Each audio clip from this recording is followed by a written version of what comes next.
in your program, and probably if you've looked at the website and any of the other materials you've received, Professor Faber's bio was there. And since everyone in here is amazingly literate, I will not read the details for you.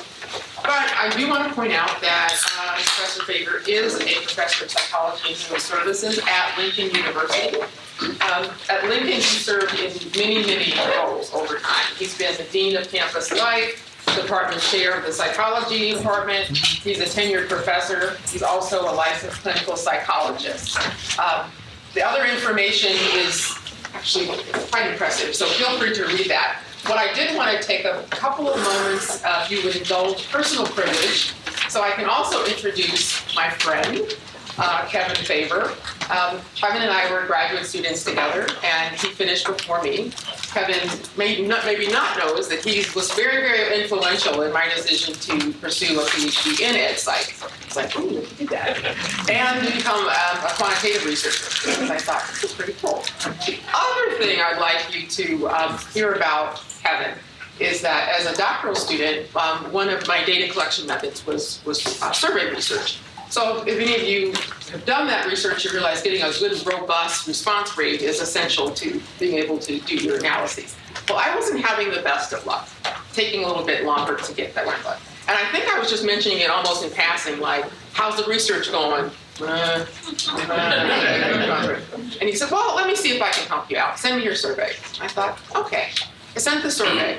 What I got back was a box. I mean, a banker box full of surveys that he had found students to complete, which basically, at that point, I was like, significance, yes, I can do this. And so he pretty much single-handedly saved my dissertation project. So in a lot of ways, Professor Faber is responsible for me standing here right now. So I'd like to introduce Professor Faber, professor, administrator, clinical psychologist, friend, and my big brother.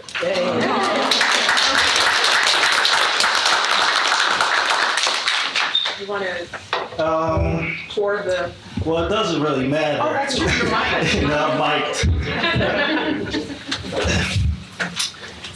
It's really good to be back here on Illinois campus in the College of Education. Unfortunately, my wife and I got here last night, so we can't really see all the changes which have emerged over the years. I guess the last time I was here was about 20 years ago when we came up for a football game. But prior to that, I guess the time before that, I was here to go ahead and defend my dissertation.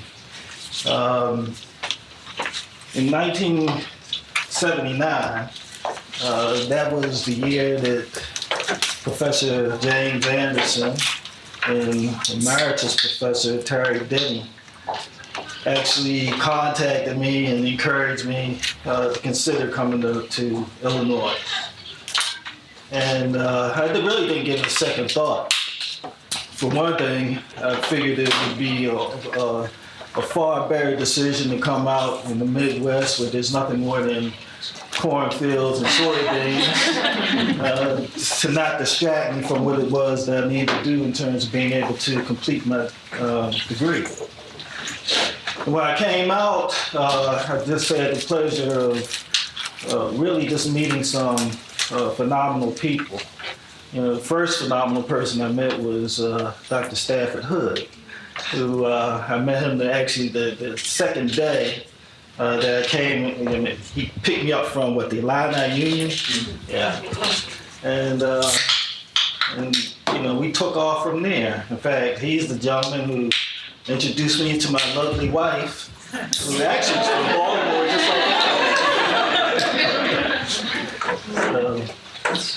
We had some good times. I'm really pleased to see that you have this conference. And in talking with Denice, I find that you've had this conference for, 7 years now. And some of my pleasure actually is by virtue of the fact that as a graduate student here, Stafford and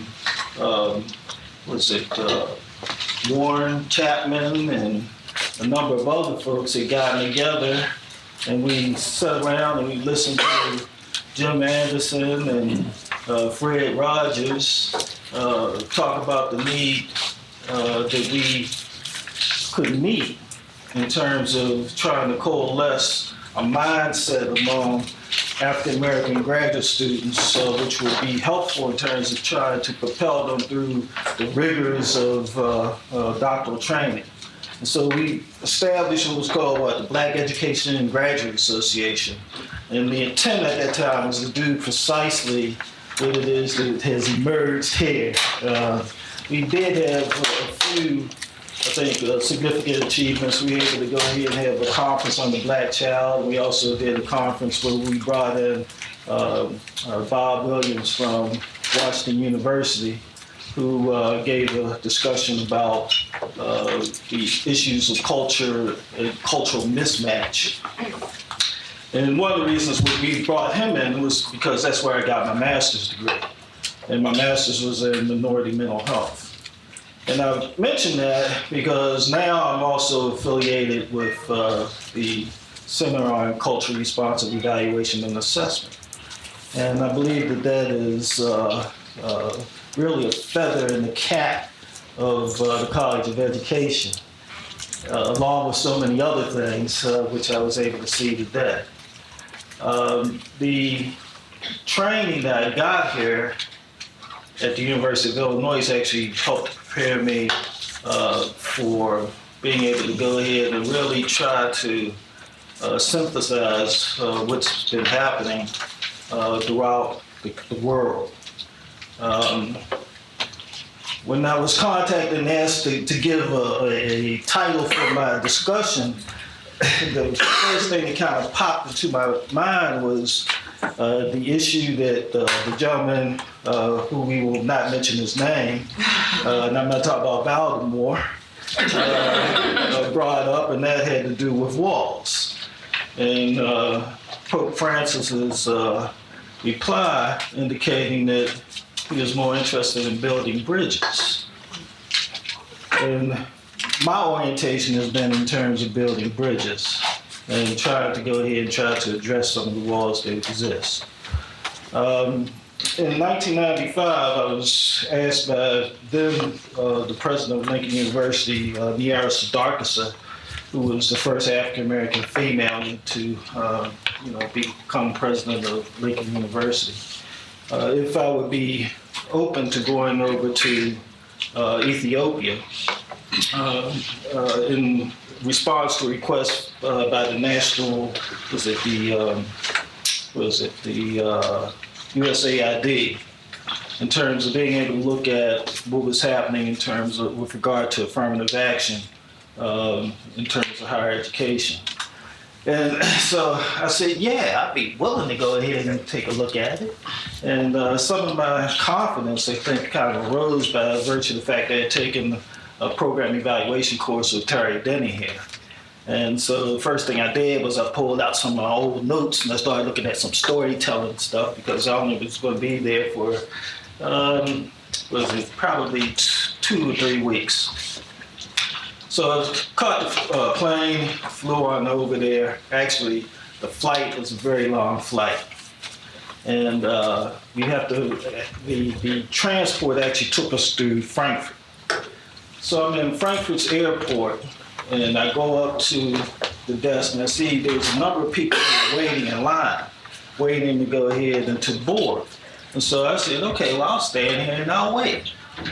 And then I started noticing that some of those folks were still there, and then there were a number of the attendants that seemed to be closing some doors or whatever. And so I went up to the counter, and I said, has the flight to Addis Ababa, has that boarded yet? And the person said, oh, you're American.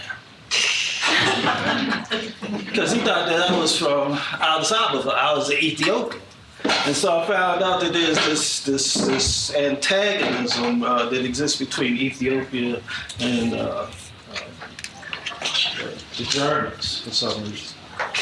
So anyway, I flew on over there, and it actually turned out to be a very rewarding experience. It was at the height of I guess, concern with regard to safety, because Somalia had just recently had an attempt on the life of someone who was coming in for the for the meeting of the International Association there. And so I flew in, there were people with, AK-47s and all this other kind of stuff. And no matter where you went, you always were frisked. And I wound up actually staying at the hotel, the same hotel that Shaft stayed at, if you're all familiar with Shaft, and did a lot of my work out of the U.S. Embassy. And what was so interesting about that was, the height of security that was going on, but also being able to really get a good idea in terms of what a lot of the issues were that faced Ethiopia in terms of higher education. We talk about high-risk testing. They have a national exam. It's in English. And unless you're able to pass that national exam in English, then you cannot get any employment. And certain scores would open the doors for access to higher education. And the gentleman who actually initiated the concern on the part of USAID, he was actually a Somalian Ethiopian. And he was a Somalian Ethiopian who was also a Muslim. And so I found out that of the 80 ethnic groups in Ethiopia, there were only 3 who really had access to higher education. I think it was the Oromos, the Tigres, and the, I forget the other ones. Right. So, but we also found out that, unless you were a member of those particular ethnic groups, then the probability in terms of you being able to pass that national exam diminished precipitously. And a lot of the problems centered around being able to go ahead and to get people who were actually trained at the university to disperse to these remote areas in order to be able to teach whatever, substantive courses in addition to being able to teach English. They had set up a program, which is essentially an affirmative action program. And they had a number of students who had been trying to go through the program, but there were a number of problems that were arising. Some of the problems had to do with the perceptions on the part of the faculty. They had already preconceived conceptions in terms of who was going to be capable and who was incapable. There were difficulties associated with being able to access enough resources in order for these students who were coming from impoverished areas to be able to buy books. Again, you had the second language or third language issue. There were very few females who are on the university's campus, and apparently there have been a number of incidents of sexual assault. Yet at the same time, those students showed a determination to go ahead and to try to do whatever it was that they possibly could in order to make it through that university.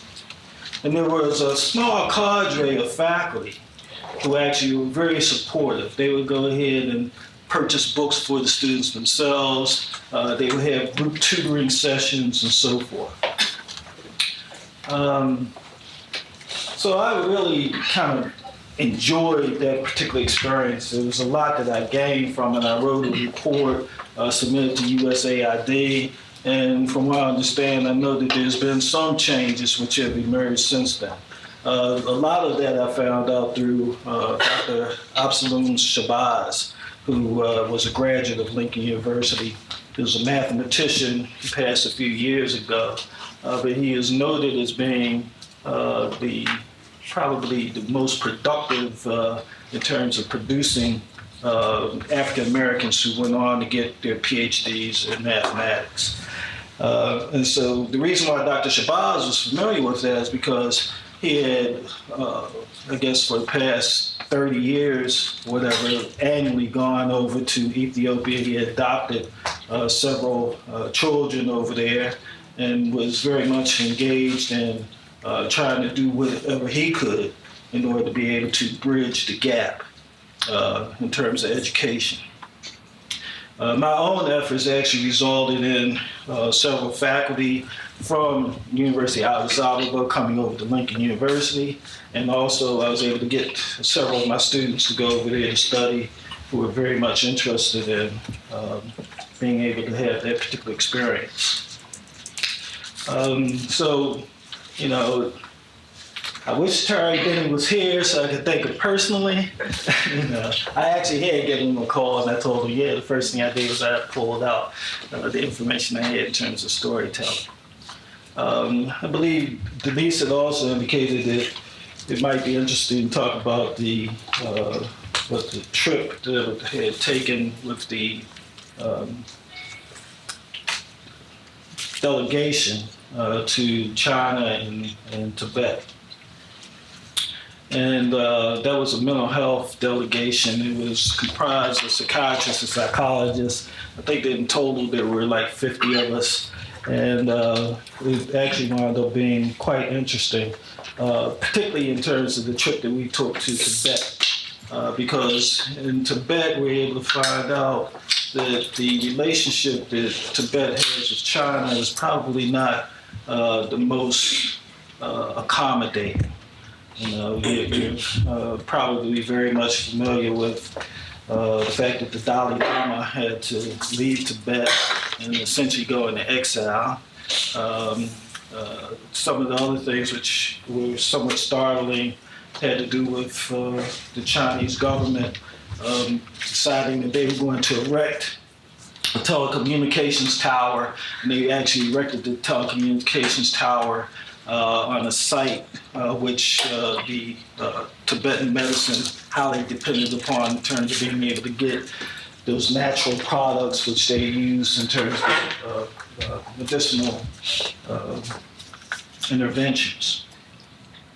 The other thing that we found out that was kind of rather startling was that because of the elevation of Tibet, that there were a highly, well, a very large number of children who were born who were blind. And it had actually worsened over a number of years because of the damage that we've done to the ozone layer. So we actually visited the school for the blind, and we interacted with the kids. We also visited several of the homes, and we were able to sit there and talk about some of the things that they were concerned about. And we also danced with the yak.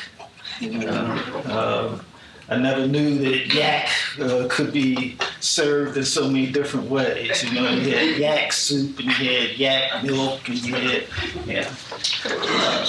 But we also, there was some discussions also in terms of the relationships that emerged, the interpersonal relationships that emerged between males and females by virtue of the fact that there was so many months when they would be in complete darkness, and so many months that they would be in complete light, that there was somewhat of a liberal kind of sharing of females among males. In other words, there's some polygamy that was going on, and it was acceptable, you know. And I found that interesting. Some of my interest in terms of that has to do with my involvement with the Delaware Valley Association of Black Psychologists. So several years prior to that, we had a meeting wherein there was a discussion, and one of the discussions that came up had to do with the availability heuristic.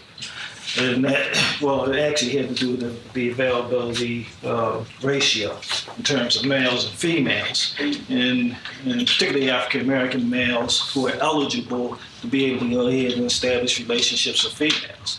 And so I was surprised at the number of people in Philadelphia who actually engaged in polygamous relationships. And they were doing that because, by virtue of the fact that there were so many male African-American males who had been incarcerated, or who were dying at a very young age, or who, for whatever reason, have been marginalized even further in terms of employment in society. And they were very lucid in terms of their discussion of the reasons as to why they were willing and open to, you know, engaging in these kinds of relationships. So it's interesting to me to find that things which exist throughout the world also manifest themselves within this country. But the unfortunate thing is that we never truly hear about them. We only seem to hear one kind of voice and one kind of chorus, which tends to perpetuate certain myths, which I think is kind of played out in terms of what we're getting in terms of politics nowadays. And so for me, again, I think it's going to be important for you and myself and hopefully my son. My wife and I did have a son who's, fortunately went ahead and he decided to go to Purdue.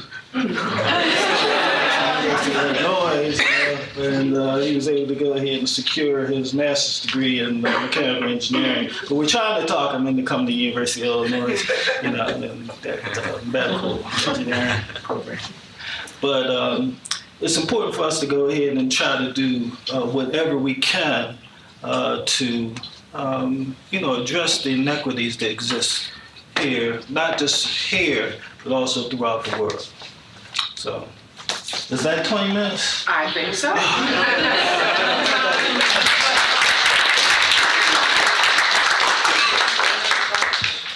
I think what we'll do is we'll entertain maybe a couple of questions for Professor Faber, and then we'll ask our panel to talk, and I'll try to moderate questions and keep us on time. So, any questions or thoughts, comments for Dr. Faber?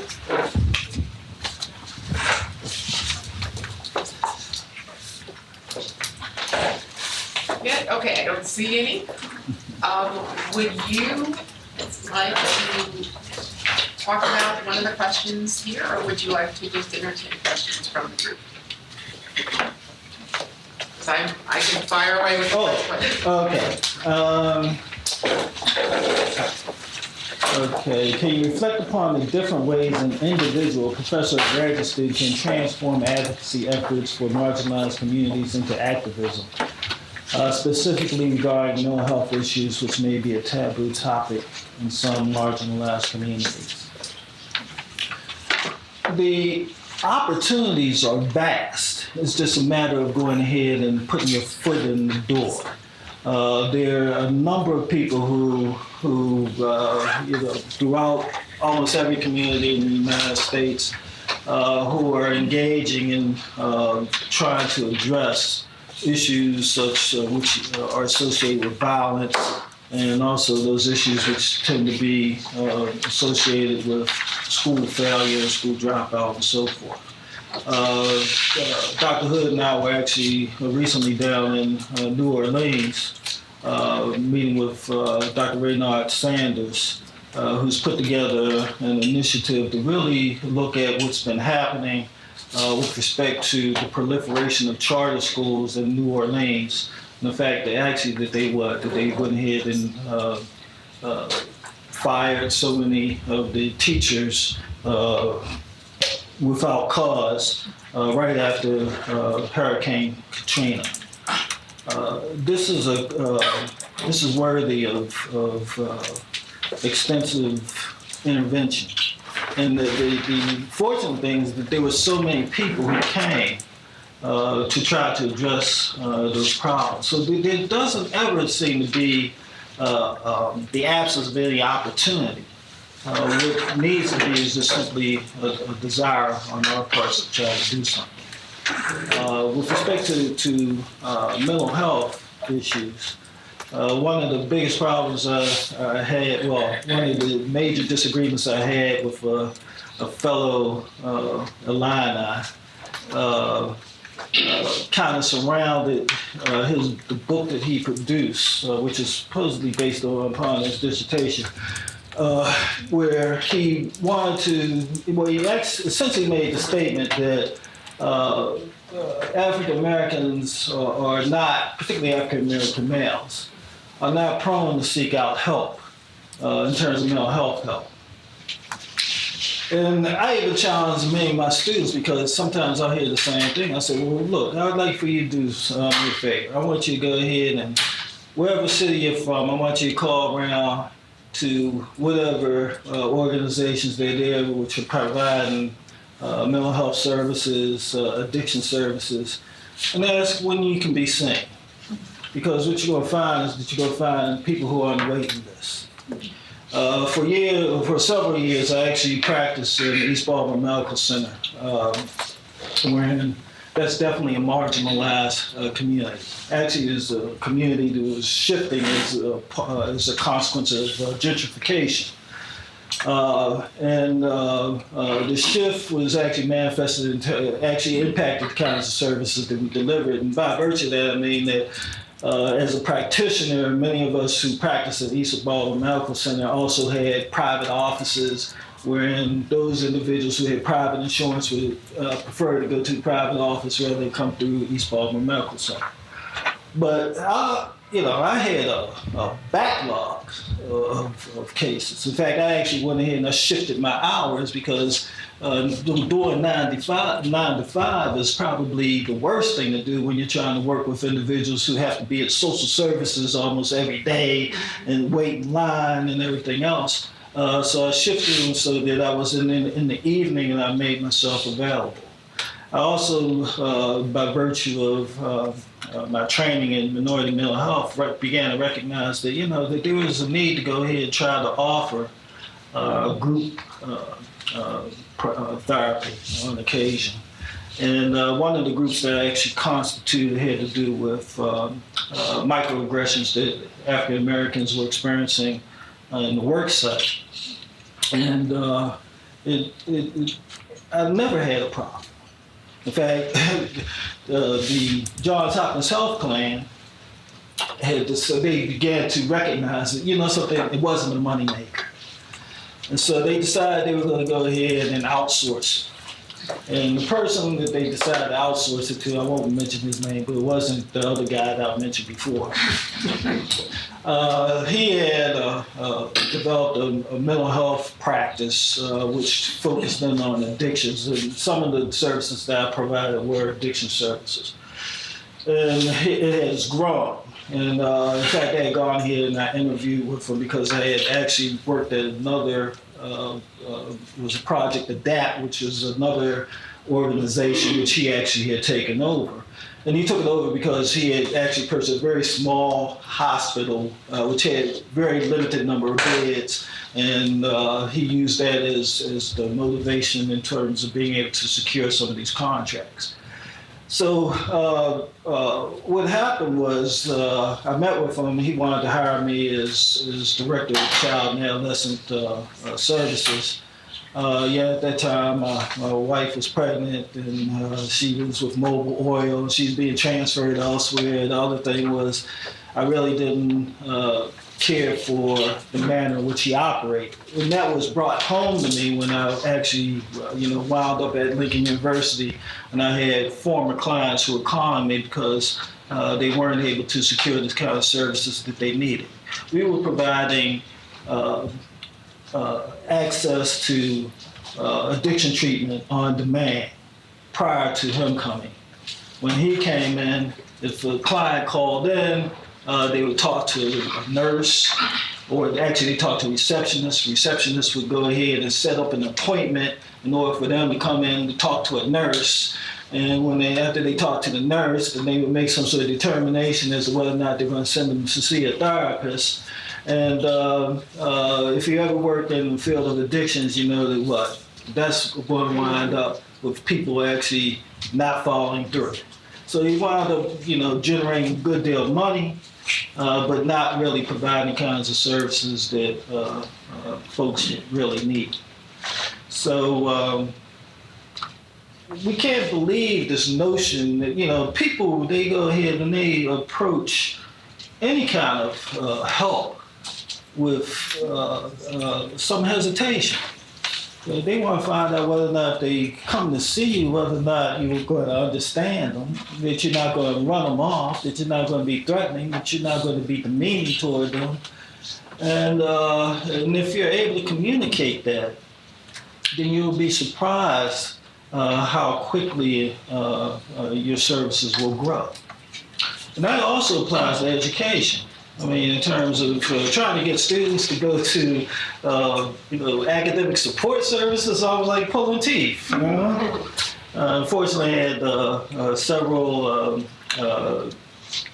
actually they were teaching assistants who had come there. We had, Lincoln University is a very small university. It's actually the oldest historically black university in the United States. It was actually founded in 1854. In fact, I was thinking about talking about that because I know that your sesquicentennial is coming up next year, and we've already been through that. And we actually had a very joyous time for the sesquicentennial. But it's very small. And it's a stark difference, if you go ahead and look at University of Illinois, because you all were 1850... 67. Huh? 67. Okay, 67, right? And gee, look, my wife and I stayed at a hotel last night. I was like, wow, and we can't even get... yeah, well, a few weeks ago, we had a mishap in one of the dormitories, and so the dormitory flooded. And so they had to move a number of students out. Well, we don't have a hotel close to campus. They had to go ahead and go 35, 40 miles away. Actually went down to Maryland. And some of the students were telling me about the experience because the area that they went in Maryland, it was in Cecil County. And Cecil County, Maryland, is where the seat of the Ku Klux Klan is back. And so they were talking about how they were, outside and they were waiting for the transport to bring them back to campus, and folks began to call them the N-word and saying, why are you out here, and all this other kind of stuff.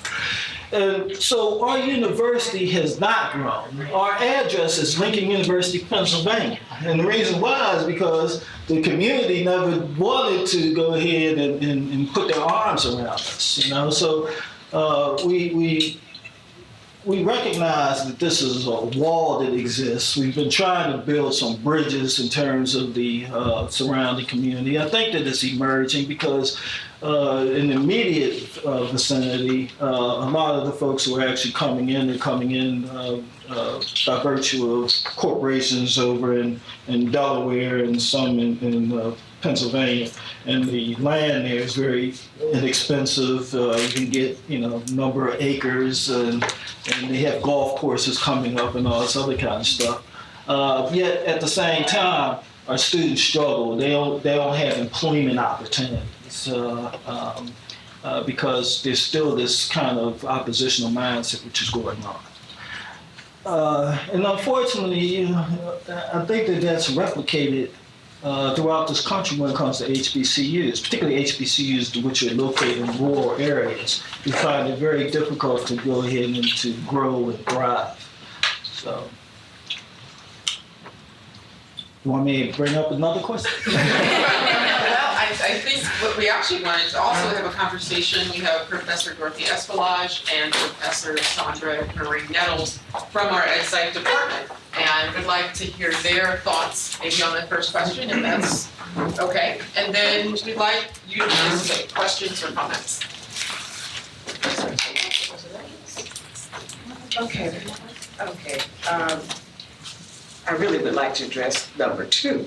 Okay, go right ahead. Well, that's fine with Which me. is how do you balance the roles of scholar and activist, as they can require differing demands and positionalities.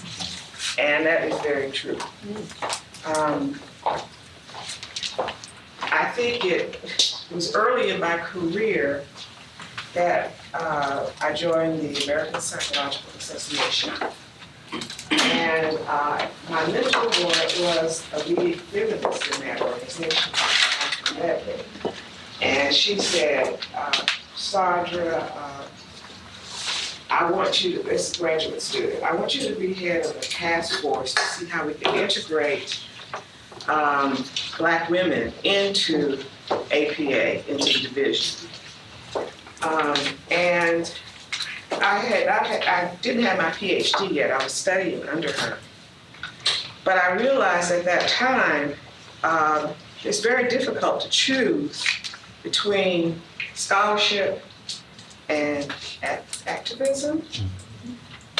And I tried to do both. I got my PhD, but I also spent a lot of time trying to organize the section on the psychology of Black women within the division.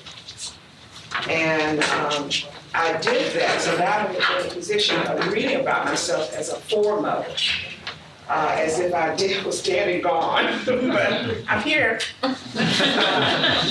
But what that did for me was really, it kept me away from the scholarship as much as I should have been in the scholarship, because there were a lot of needs for students that were joining APA at that time. And then I went to another job, which was partly for love of research in the minority community. I went to American Institutes for Research, and I worked under Dr. Charles Murray, who was, he's a multi-billionaire who has dissed Black people in terms of intelligence in a lot of books. The Bell Curve is one of his books. So I was within an organization that did not value scholarship in journals, but I got the job partially because I had published. So it's kind of a tension that you have depending on where you are in your career. Sometimes I wish that I could have gotten a job in psychology right after I got my PhD, but at the time, there were no jobs for Black women in that field. I was invited to join African American Studies with a courtesy appointment in psychology, and the courtesy was that I would get to come to their parties. So there was a lot of tension. So I was trying to fight for myself. I was trying to fight for other women and men. And in that fight, my scholarship turned more to applied areas. How can we do this, that, and the other? Trying to do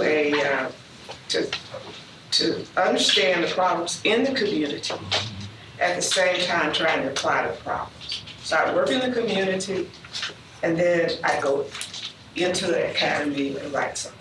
Go back into the community, write something. So I was on and off the fast track. I've had many careers in my lifetime. And I say that because I didn't even join the academy again until I was 45. So it took me a while to get back into the academy so I could produce. So I'm saying now that think about what you want to do as graduate students going into your first jobs. Think about where you want to put your time. And I always, there was an article in the TC Record recently, well not recently, about 5 years ago, about the tacit knowledge of successful academics. I advise you to read that. It might not be the exact title, but tacit knowledge is knowledge that we have from experience that we often don't share. And this article put that tacit knowledge into writing. And I think if you read that, you'll get a sense of what your priorities for yourself can be and what you can do to advance at the same time. Because some of that advancement is okay to do on the down low. So that you can keep your priorities if you are a person of and in the community. You can keep that foremost. But at the same time, this tacit knowledge is a way to advance without shutting down some of your activism. I'm going to pipe in here. So I've been asked probably more times in the last year these types of questions, right? So having just won the big APA award for research into policy, I'm having to write a paper for American psychologists about like how it is that my research has had such an impact on policy. Up until that point in the last year, I really hadn't thought about it because I just do what I do, right? And it just happened to work out. So I think some of you, this is my sense, I don't know a time when my research hasn't been thought of as advocacy. I think I was doing it when I was studying fruit flies in high school, to be honest. I wanted people to stop eating hot dogs. So for me, but I also know that I've graduated 35 PhDs and have 7 graduate students now, where half of them have no interest in leaving this building and have any impact in the schools in the local community. And half of them want to spend that time doing that, and maybe a couple want to be me.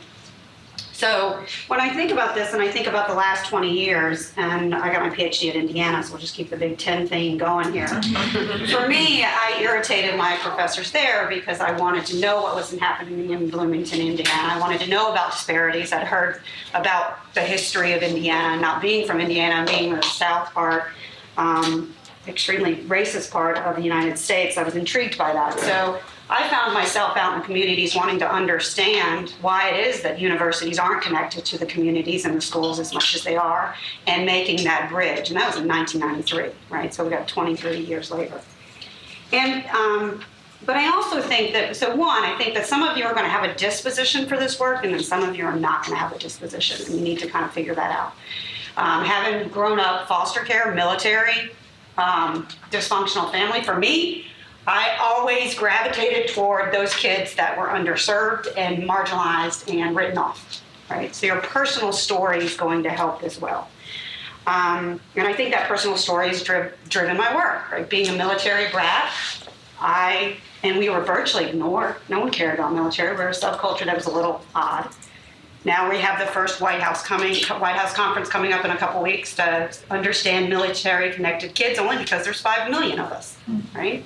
Wasn't happening in the 70s or 80s, right? Virtually ignored, silent population. So I think that you have to think, do you have the disposition? I also liked what you said, Saundra, and it's just great to just be standing next to this woman. I just went to the American Association of Women in Psychology, and they talked about you all week last week. So it's great. Where is she? That this idea that you do a research study, and then a research study, and a research study. No, if you want to do this work, you do a research study, then how can you disseminate it broadly? Whether it's social media or taking and going and having a Hill visit, or putting that research findings into a press release, put it in a one-pager. And you can do this as a graduate student, right? You can do it. My student Joey Marin said several press releases in the last couple of years, and he likes it. He likes the fact that he's not doing research for the sake of research, but he's doing research that actually is reaching the communities where he grew up. So I think figure out if you have that disposition, but also don't forget your personal story. And you also hit on something else, right? So this idea that many of it, that tacit knowledge, this idea that we come into the academy and then we pretend like everything was just beautiful and we didn't come with a story because we don't want really people to know our story. But that personal story is going to get funding priorities on the Hill, right? They could care less about your peer-reviewed articles, but if you could somehow personalize that story, it'll move. When you do that research study, it drives, what you need to do. But the reality is we have so much work to do that I hope that some of you have the disposition to be out in the community, right? I mean, I'm coming off a week where I just sat with parents, teachers, and students at Urbana High School in focus groups, and damn, don't they have issues, and don't they have the head in the sand, right, around race issues and sexual minority issues, and the teachers had a very different story than the students did. Right, and to me, there's a tremendous amount of work, and here we are. At the same time, I'm sitting with a superintendent, maybe a superintendent, some type of school administrator yesterday from Ludlow, population 423. There's 85 kids. They're dealing with migrant populations, dealing with poverty. And she's like, what do you mean you're going to come to my school and not charge me? I'm like, yeah, we're going to come to your school, and we're going to come, and we're going to read with the kids, and we're going to do all this work. So you can do it big scale and randomized clinical trials. You can do it small scale. But you have to give voice to the underserved. We have to take our research projects, make sense of it, but then go back to the community and see what we're missing. So I think we're missing a lot. So there's a lot of opportunity to do this, and I've been successful. I don't know how I've been successful, but LGBT youth and sexual minority youth are they're being listened to, and it took 2 decades, but they're being listened to even if there's backlash.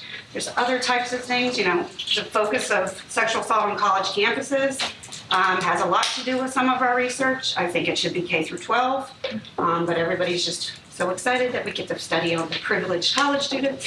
And so I'll just kind of stop there. So I think you need to think about your disposition, whether or not you can handle this. You're gonna upset, to do the work, you upset people, and you upset your colleagues, and it takes a lot of work.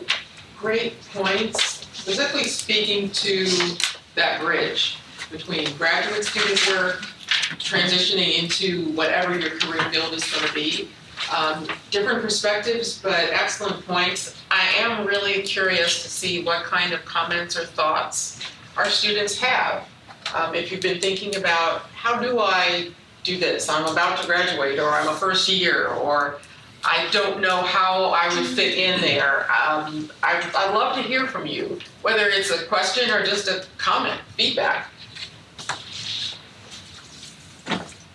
I met with a professor from IU the other day, and I have taught for 10 years in a socio-cultural context of language arts.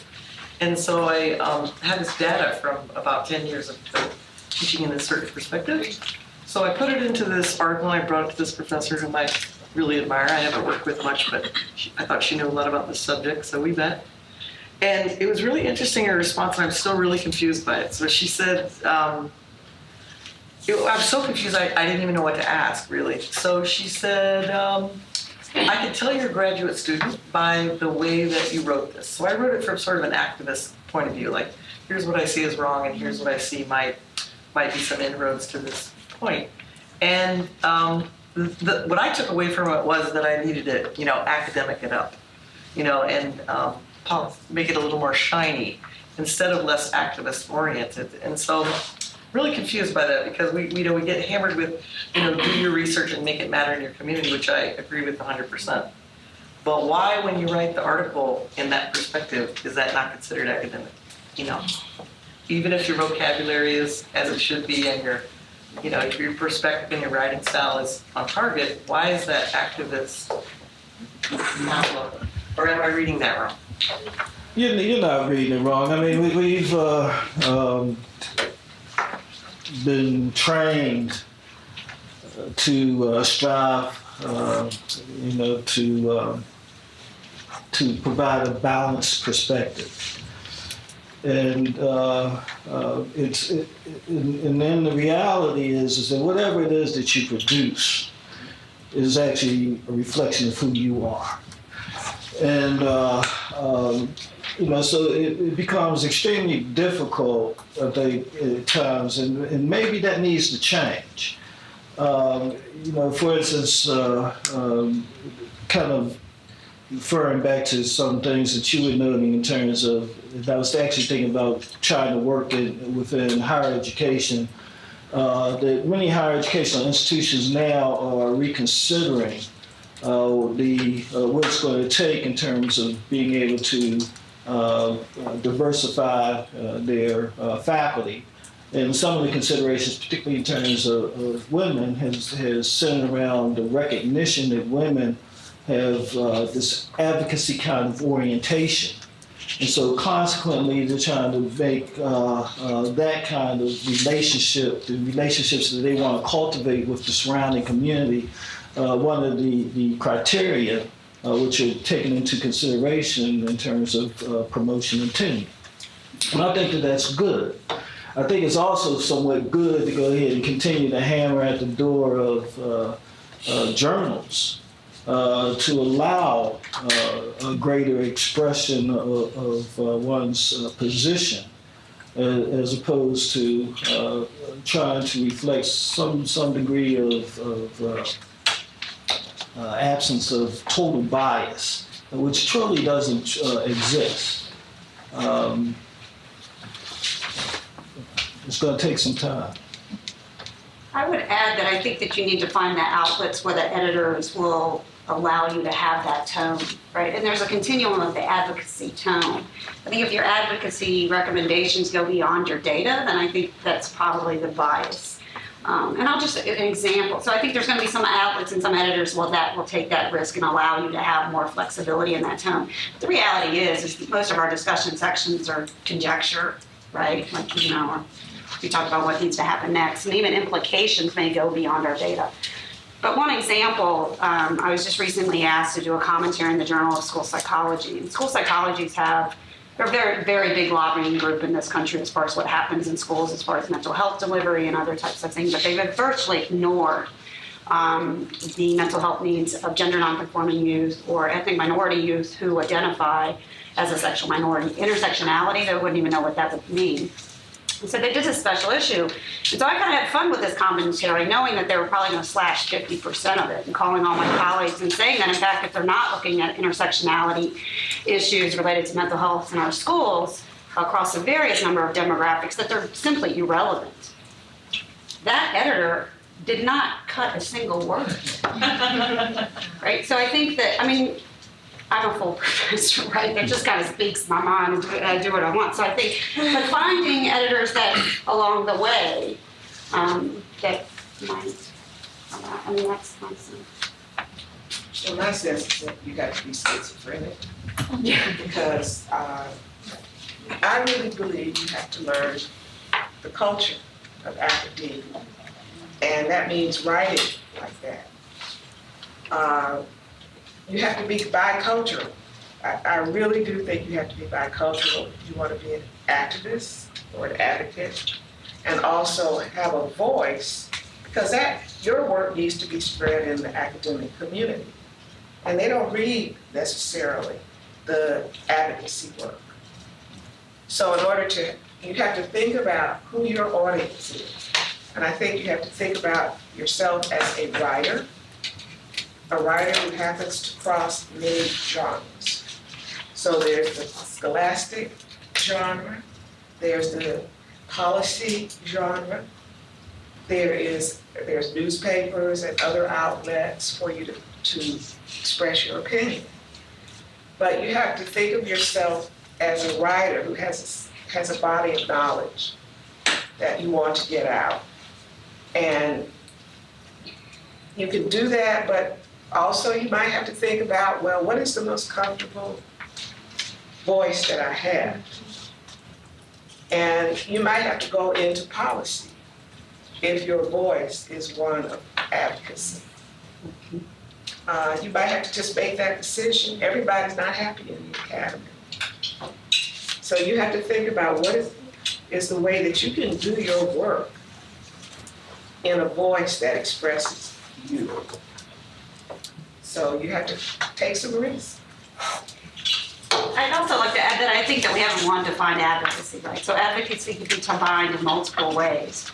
And one way that I see my advocacy is really having a pulse on what's happening in Congress and Senate, what's not happening in Congress and Senate, what the research is saying about what they should be marking up on bills. And an example, right, and understanding when federal agencies call for you to write a white paper, write the white paper, because it may inform the funding priority, right? So National Institute of Justice sent an email to many of us that study violence against women and violence in general saying, hey, we're gonna have competition.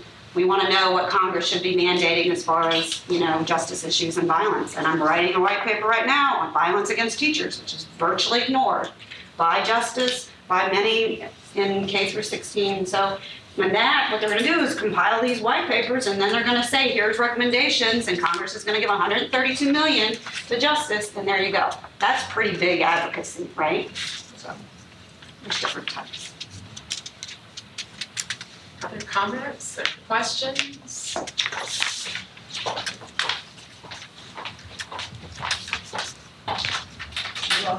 You know the answers. Yeah. Professor Spain has a question. I have one, since I have, of course, psychologists in the room. I read an article on NPR that Los Angeles School District striving to have post-traumatic stress disorder as a factor for public school children because of the environments they grow up in, the immense violence. That's intergenerational. It's not unique to Los Angeles for sure. I read it, was very intrigued. It was like, it makes perfect sense that the way we would think about a veteran coming back from war, very violent situations and environments, how we treat them to ensure that they can transition best in society. What are your thoughts on that?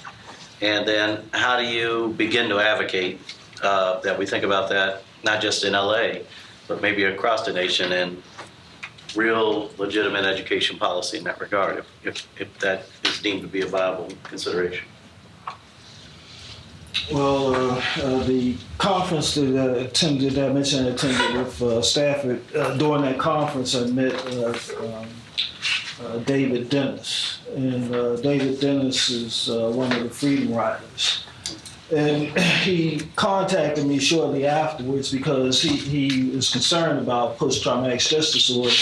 And the discussion originated with his concern relative to the veterans of the civil rights movement who had begun to manifest symptoms of PTSD. And apparently in the course of his discussions, and also when by the time he got to me, we were really talking about broadening it, because we do recognize that throughout the communities in the U.S., that there are youngsters who are being exposed to levels of violence which have begun to manifest itself in ways which are unhealthy, in terms of their own development. And so I agree with what it is that they're doing out in terms of California. Is it Oliver Hill, who's at Virginia State University? He's been looking into mindfulness as an intervention. And in fact, we have generated a proposal that we submitted to National Science Foundation, reflecting the use of mindfulness, really to go ahead and try to address some other issues, but it can be extended to individuals who suffer from PTSD. I haven't seen this piece, but I'm going to ask you. I'll get it from you. I spent a lot of time in schools in which there's a lot of kids that come to school with trauma. Southside Chicago, Danville, Peoria. I'm concerned about, and I work with LA, I'm concerned about if they just stop at the diagnosis. I think that we need to think much more clearly about training our teachers to understand that the very practices they've learned in the College of Education like this are not trauma-informed and actually exacerbate some of those PTSD symptoms. Only now is the trauma-informed work, and hopefully you'll add to this, has come into some College of Educations. We're not doing it very much here at all. We don't know necessarily how to take that work into the classroom, so I'm concerned. I mean, psychology has a history of pathologizing certain populations, right? And so I would be concerned if we're just going to stop with the PTSD diagnosis and not recognize that the research does show that these kids come into classrooms in which they're re-traumatized because of the practices of the teachers and the administrators. Yes, look, I'm teaching a course called Adjustment in School Settings. And I tried to transform that course into social and emotional learning. And it's not just for kids, it's also for teachers. And there's ways that teachers can teach that will avoid the PTSD, but will ameliorate it. And I think you have to think about resilience as part of that thinking about post-traumatic stress syndrome. And there are ways that you can teach for resilience. So, resiliency. So I think that we're trying to put that into the curriculum, and I really enjoy teaching teachers because I teach at 6 or 7, and that allows teachers to come into the building and join this course so that they have a lot of things that they can inform me about and ask me about so that I can keep trying to keep that course relevant to the real world of teachers and students. But a lot of these kids are traumatized every day. They're living in environments in which there is smog, and that creates issues about asthma, and which in turn affects their ability to come to school if they're having asthma attacks. They can't come to school that often. They're living in a situation out here in the cornfields where we're being exposed to carcinogens that are in the cow manure.